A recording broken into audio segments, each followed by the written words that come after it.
रोटी मोटे मोट पकावे अरे कुचू कुचू करिया दादा हथनी से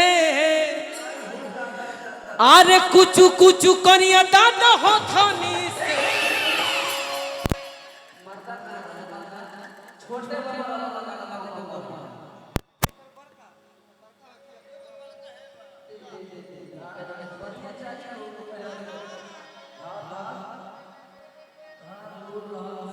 ए साउंड वाला भैया जब नाच होई न तो है भूख भाक वाला भूतहा फिल्म चला दी हो अभी अभी एगो लाइट उजर क द खाली हाँ दिन क द एक लाइट उजला कर दीजिए। देखी मर्द भाई खट के आइल बा खेत में से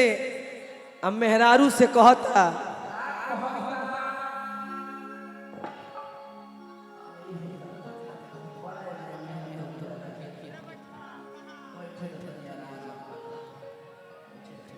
कहाँ बाड़ू हो तन्या अरे अरे अरे खाना लेके आयलू हो का बनैले बाड़ू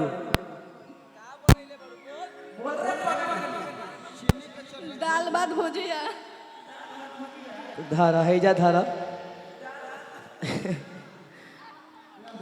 ahoi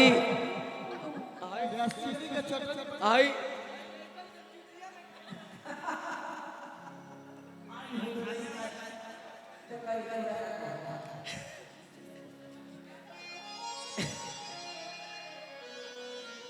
अच्छा ए बड़ा बड़ी काम रहे बड़ी घाम रहे हो बड़ी थाक गइल बानी